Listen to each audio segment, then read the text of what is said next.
آپ کو ایک مزے کی بات بتاؤں. اگلے دن میرے ایک دوست مجھے ملنے کے لیے آئے, تو وہ پہلے کٹر دیوبندی تھے, آہستہ آہستہ دعوت کی وجہ سے ریورٹ ہوئے. انہوں نے بڑی مزے کی بات سنائی. وہ کہنے لگے میرا ایک دیوبندی دوست تھا, تو مجھے کہتا تمہیں علی نے گمراہ کر دیا, یہ کر دیا, وہ کر دیا. تو کہتا کہ ہوا یہ کہ ہمارے علاقے میں انہوں نے نا, چونکہ مسجد دیوبندیوں کی میں نے بات کی تھی, ہم متولی تھے وہاں پہ, فضائل مال کہتا ہے میں نے پہلی دفعہ لا کے رکھی تھی, اب ان کے لیے بڑی مصیبت تھی.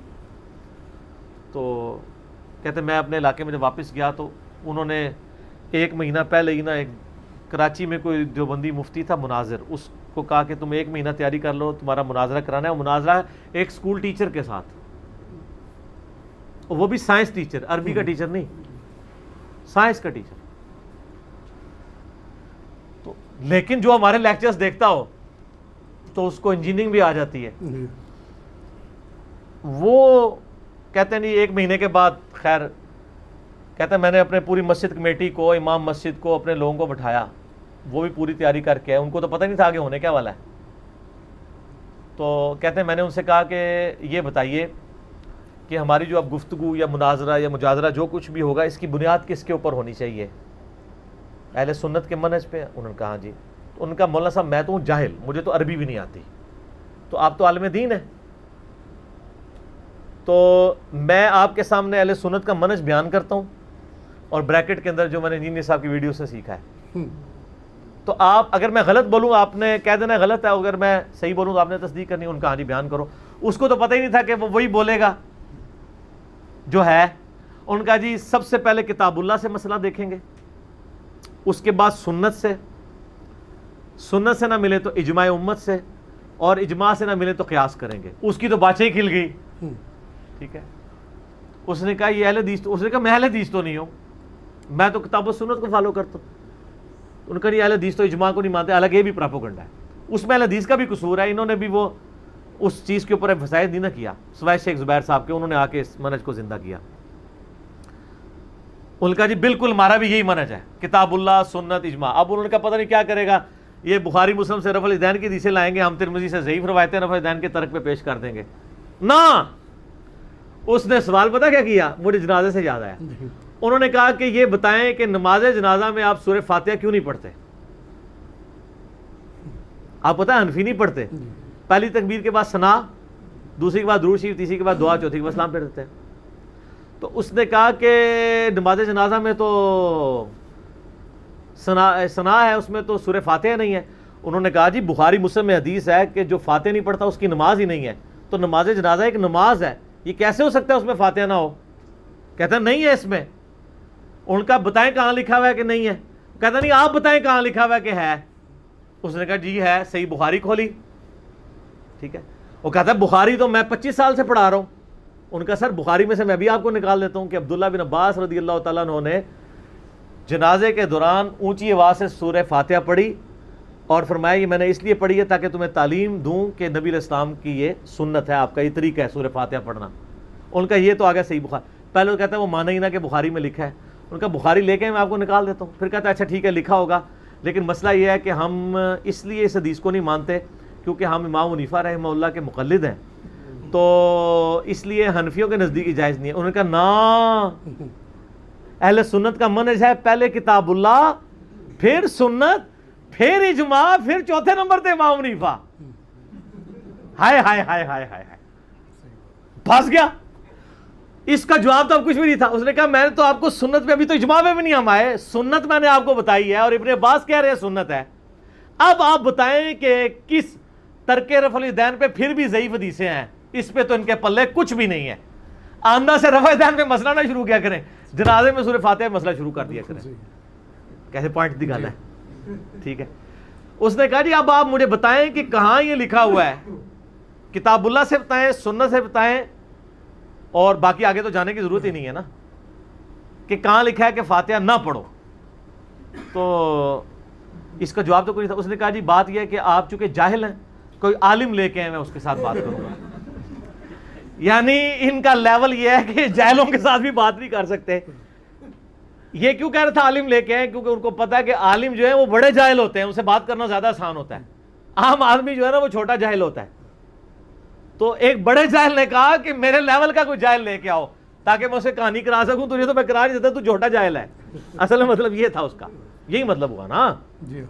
جو بندہ ایک عام بندے کی بات کا جواب نہیں دے پا رہا، جو کہہ رہا ہے مجھے عربی نہیں آتی ہے، میں آپ سے پوچھ کے، کہتے ہیں بزرگوں سے پوچھ کے، اب تو بزرگوں سے پوچھ کے ان کے ساتھ پوچھ کرتے ہیں یہ سارے. اچھا، اور وہی مجھے سنانے لگے. کہتے ہیں ایک پنڈی میں ایک مفتی ہیں بہت بڑے، ان کے بڑے مشہور ہیں. میں نام نہیں لیتا، میں اشارہ کر دیتا ہوں، دیوبندی ساروں کو پتہ ہے، وہ اس روئے عرض پہ ان کے بڑے مفتیوں میں سے ہیں. وہ پھر بالکل پرسنل بات ہو جائے گی. پنڈی صدر میں آپ کے ایک مفتی صاحب ہوتے ہیں دیوبندیوں کے، ٹھیک ہے جی. ان کی جو ان کے نام کے ساتھ جو ان کی کاسٹ آئی ہے نا، وہ توئیں سے شروع ہوتی ہے. بس اتنا میں بتا دیتا ہوں، ان کو پتہ چل جائے گا کون ہے. اچھا، وہ کہتے ہیں جی میرا ایک آفس کا کلیگ ان کے پاس پکڑ کے لے گیا. ان کا جی آپ کیا ہیں؟ ان کا میں جاہل ہوں. سٹارٹ اس سے کرتے ہیں، جاہل ہوں، آپ سے سیکھنے آئے ہوں، یہ نہیں پتا کرنے کیا آئے ہوں. ٹھیک ہے نا. تو کرتے کرتے انہوں نے اسی طرح کہتے ہیں، میں نے اس کو کہا کہ منج کیا ہے، یہ وہ فارمولہ ہاتھ لگ گیا نا سر. تو اس نے کہا کہ اچھا یہ بتائیں سورہ فاتحہ کے بارے میں. وہی والی پورا ایپیسوڈ رپیٹ ہوا. اب اس کو تو پتا تھا کہ یہ مسئلہ خراب ہے. اس نے کہا نہیں، ہم تو سنن مانتے ہیں سورہ فاتحہ پڑھنے کو. اس نے کہا سر اگر آپ سورہ فاتحہ کو سنن مانتے ہیں تو آپ کی جو فقہ حنفی کی کتابیں ہیں ان میں تو نہیں لکھا ہوا. وہ کہتا نہیں، میں کوئی ذمہ دار نہیں ہوں، ہم سنت مانتے ہیں. اس نے کہا اچھا آپ مانتے ہیں تو آپ پڑھتے کیوں نہیں ہیں؟ سر ماننا ہی ہے. وہ کہتے ہیں اس بات کو چھوڑیں. وہ بیسیکلی مناظرہ کر رہا تھا. ہاں میں نے مان لیا، آپ کو اگلے ٹاپک پہ آؤ، ادھر میں تمہیں ٹھبی دیا، ادھر تو تم نے ٹھبی دے لی نا. لیکن اس کو پتہ نہیں تھا، وہ پڑھا لکھا بندہ تھا. اس نے اپنے ساتھی کو کہا کہ ٹھیک ہے یہ مان رہے ہیں نا، آندہ سے یہ پڑھتے نہیں پڑھتے تم نے پڑھا کرنی ہے، اٹھو ہمارا مسئلہ حل ہو گیا. فقہ حنفی پوری ختم. ایک فاتحہ دے مسئلے ہوتے ہیں، مسئلہ ہی ختم ہو گیا نا. تو اس نے کہا کہ آپ کو یہ ہو سکتا ہے ایک لوز بال مجھے بھی دے، میں بھی ایک فل ٹاس پہ چھکا مار دوں. نہ سر، اسی 6 چھکے مارنے ہیں، اس کے بعد ختم. ٹھیک ہے نا، ضرورت ہی نہیں رہتی. ٹھیک ہو گیا. علی بھی اگلا سوال ہے، کیا انڈا توڑتے ہوئے بسم اللہ اللہ اکبر پڑھنا ضروری ہے؟ یہ بڑا جو ہے نا وہ عیارانہ قسم کا سوال ہے. بیسیکلی وہ اب یہ سوال کا جواب پوچھتے ہیں، کون لوگ پوچھتے ہیں؟ جو کہتے ہیں جی پورا دین ہمیں ہمارے بزرگوں نے بتایا ہے. کہاں کتاب و سنت میں لکھا ہوا ہے کہ انڈا حلال ہے یا حرام ہے؟ پہلے تو یہ کہا کرتے تھے.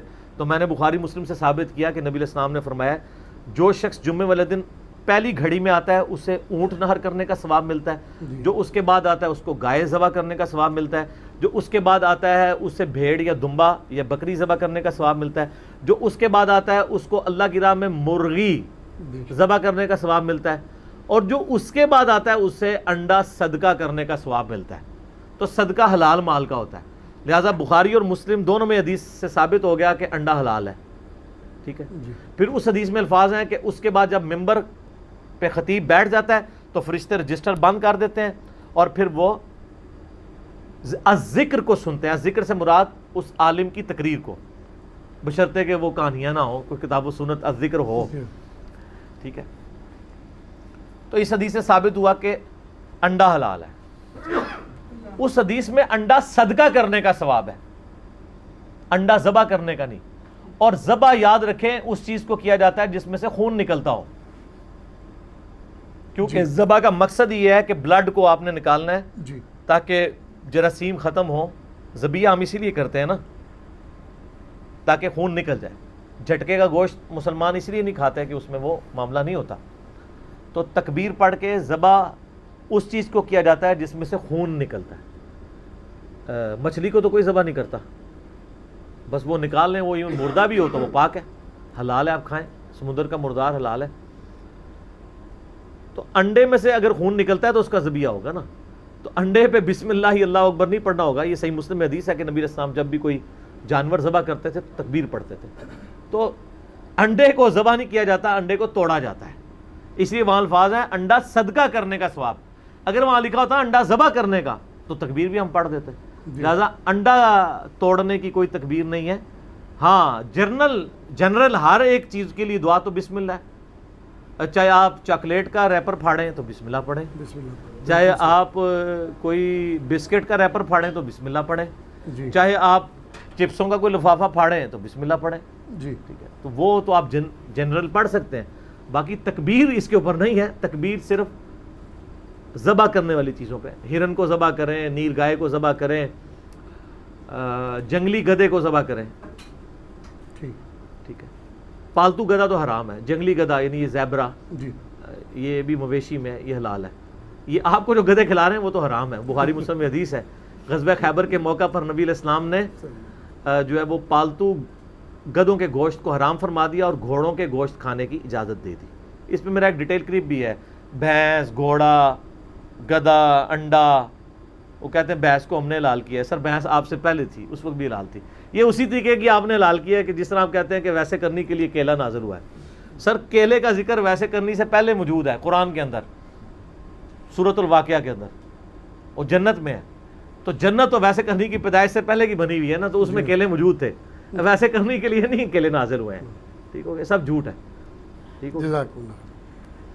علی بھی اگلا سوال ہے, حافظ قرآن والی حدیث صحیح بخاری میں موجود ہے, جبکہ آپ کا موقف ہے کہ حافظ قرآن کی کوئی فضیلت نہیں ہے. پلیز اپنے موقف سے رجوع فرمائیں. شکریہ. نعوذ باللہ من ذالک, میں نے کبھی یہ نہیں کہا کہ حافظ قرآن کا کوئی فضیلت نہیں ہے. میرا تو حافظ قرآن کی فضیلت کے اوپر کلپ ریکارڈڈ ہے. میں آپ کو آدھی بات نہیں پوری بات بتاتا ہوں. پوری بات یہ ہے کہ سنن ابی داؤد کے اندر حدیث موجود ہے کہ نبی صلی اللہ علیہ وآلہ وسلم نے فرمایا کہ جو صاحب قرآن ہے, صاحب قرآن کا مطلب ہے قرآن والا, یعنی اس کو حفظ کرنے والا, اس پہ عمل کرنے والا, یہ امپلائڈ ہے اس کے اندر. اسے کہا جائے گا کہ قرآن پڑھتا جا اور جنت کی منازل طے کرتا جا, جہاں پہ تیری آخری آیت ہوگی وہ تیری آخری منزل ہوگی. تو ظاہر وہ حافظ قرآن کی فضیلت ہے. لیکن میں نے یہ کہا تھا کہ جو آپ حافظ طوطے بنا کے نکال رہے ہیں ان کی فضیلت کوئی نہیں ہے, کیونکہ ابو داؤد میں حدیث ہے. ابو داؤد کی سند تو کمزور ہے, صحیح سند المستدرک الحاکم میں کہ جس نے قرآن یاد کیا, پڑھا اور قرآن کو یاد کیا, قرآن کے حلال کو حلال جانا, قرآن کے حرام کو حرام جانا, تو اس کے ماں باپ کو ایسا تاج پہنایا جائے گا جس کے سامنے سورج کی روشنی بھی ماند پڑ جائے. تو اس طرح وہ حافظ قرآن نکالے نا.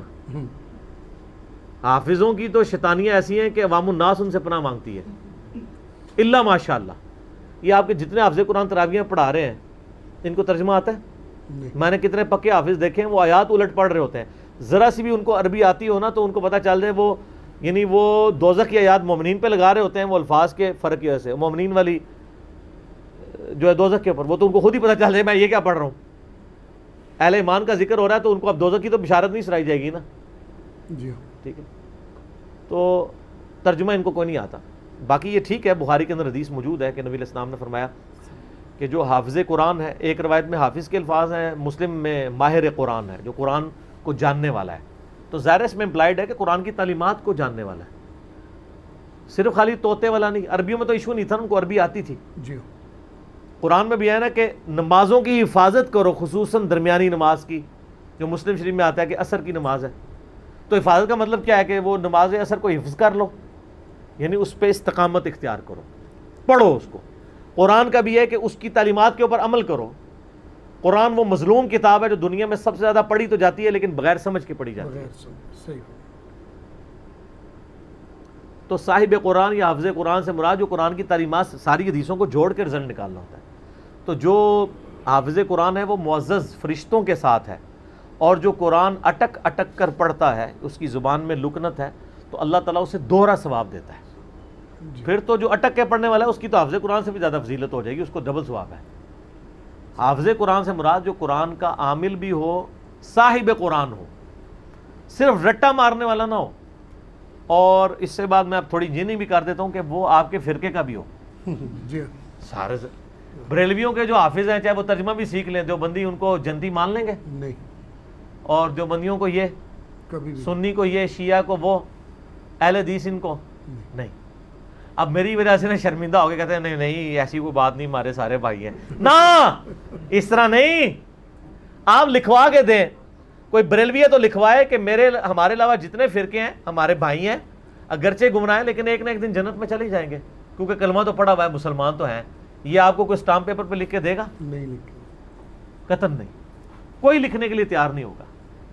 اور یہاں تو ایک فرقے والا دوسرے کا جنازہ پڑھ لے، کہتے ہیں نکاح ہی ٹوٹ گیا. صحیح. نکاح ٹوٹ جاتا ہے آپ کا دوسرے فرقے کا جنازہ پڑھنے، اس کے پیچھے نماز پڑھنا، اس کو مسلمان سمجھنا، تو پتہ نہیں کیا کچھ ٹوٹ جائے گا آپ کا. تو یہ ان کی کہانی ہے. حافظ قرآن کی بھی کوئی فضیلت نہیں. یہ آندہ سے یہ بالکل بات نہ کیا کریں. آپ کہا کریں ہمارے فرقے کے ہمارے بزرگوں کو ماننے والا صرف اس حافظ قرآن کی فضیلت ہے، تو ویسے ہی حافظ قرآن کی فضیلت ختم ہو جائے گی. کیونکہ ایک فرقے والا کہے گا کہ ان کے حافظ فارغ، دوسرے والے کہیں گے ان کے فارغ، تو ہم تو خوش ہیں دونوں نے فارغ. اللہ یہ کہ کوئی فرقوں کو طلاق دے کے 4 بلکہ 5 تکبیریں پڑھ کے دفنا دے، اور ایک بار جھوم کے کہہ دے کہ نام ہے وابی، نام ہے بابی، میں ہوں مسلم علمی علمی کتابی. ٹھیک ہو گیا. جزاک اللہ.